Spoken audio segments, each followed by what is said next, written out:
Now we have another tip that came in from a student, and that student was Royce Hicks, and it was conditional formatting.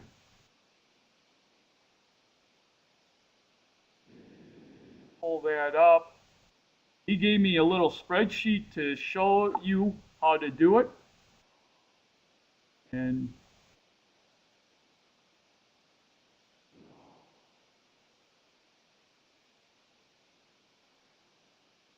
we're going to go through, and here's what it will give you. Here's the end product of what it'll give you. You're going to have certain things. Now, he was looking at, this would be like a restaurant, looking at their numbers, setting up a spreadsheet. They have a waitress service, a special request, a meal satisfaction, and it's a survey by customers. And it says, were these satisfactory or weren't they satisfactory? Did you have a good experience in the restaurant or bad? Now, if you're management trying to review this, you have a certain thing where you say, okay, if it's above 95%, they're great. If it's below 95%, they're not so good. Okay? Or you could set this up and even get into 3 tiers or 4 tiers.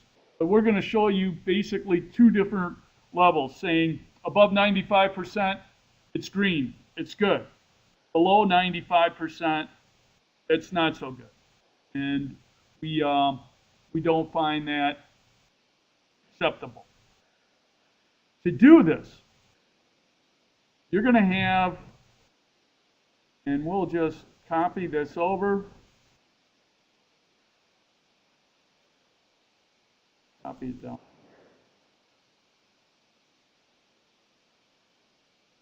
Oh, it's copying the conditional format too. Okay, to set up a conditional format, you hit home. Now, when Royce first sent me this, he did it in 2007, and he was telling me how to do it, not 2007, but 2003. Anytime you have an upgrade in Excel, they try to hide some of the things that it used to be real easy to do. Like I remember printing out just a portion of a spreadsheet. It wasn't that hard to define the range to print out a portion of the spreadsheet. All of a sudden they go to a new version, and some of the things that were easy for you to do, you have to hunt and peck, finding how can I still do this. And they did change this somewhat, but I went through and I did find out where 2007 does this. If you look at 2003, they have a separate icon up here for formatting, and they'd have conditional formatting under there. On this one, to do it, it's under Home, and then you have to go to Styles. So Home and then Styles, and there is conditional formatting. So we set that up, and once you go to Home and Styles and conditional formatting, you go Highlight Cells Rules. You can have whole different amount of rules.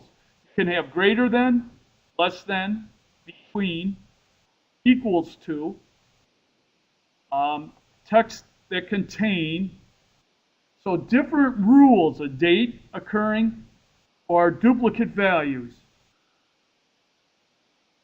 Any of those, if it happens within that range, it'll change the color of the background and of the text. Can you see this being an advantage?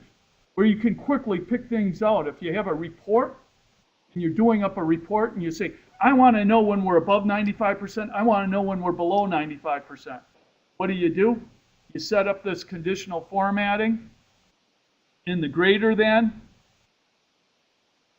we'll put in, okay, greater than, and you can set whatever percentage you want. If you want 95%, or we'll change this. We'll go to, we'll go to 85%. 85%.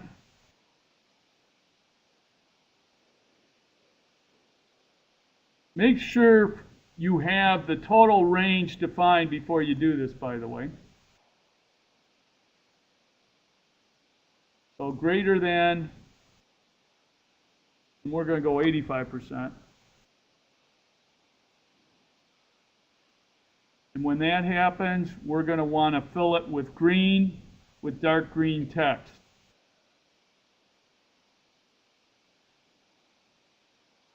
And then when we press OK, and now we're going to also change the text to if it's below 85%.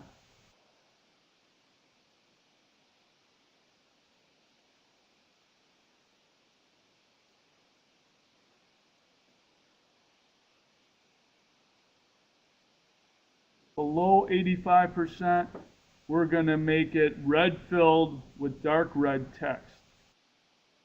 Okay? Now, everything is above 85% right now. If we go through this, and let's say some of the meal satisfaction changes, where they had 196 yes, 22 no. Let's say the no's went up to 32. It went below 85%, so the background turns to red. It's kind of notifying management, hey, there's a problem here, address it, fix it. As long as it's above 85%, it'll be green. If it went down to 10, it's still a green. Same thing for waitress services. They start running into problems where this goes up to 40, as far as 40 people did not feel they had the proper service with the waitress. That went down to 82%. Went below the 85% mark, it turns to red. I never used this because they didn't have it in the earlier portions of Excel. Now this is here. Do I find that a very useful tool? I would have used this big time. One of the things you'd have to do though is see how it is printed out and maybe change the background colors to make sure it's very defined being printed out. Or what you could do is say, I'm only looking for the exceptions. So I only care about the less than. So I'm only going to shade it if it's less than. If it's above it, we won't put any shade on it. If it's below it, then we'll put a shade on it. And then when we print it out, anything that has shade means management addressed this. This is a problem, this is a problem. You see a lot of that out there, management by exception. Well, it depends. Everyone gets really busy. So sometimes they only have time to go management by exception. If someone's bad, they got to address it. If you're a manager, hopefully you pat people on the back when they're doing well. But when there is a problem, you do have to fix it. You have to get out there.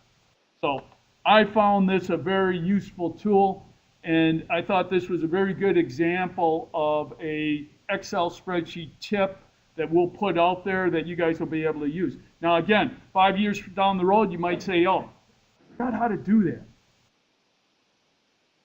We'll have this out on Blackboard. Just remember conditional formatting. Go back to the Blackboard website someday when you're setting up a spreadsheet, and you can go there and do it. And I think you'll find it's a very useful tool. Excellent example.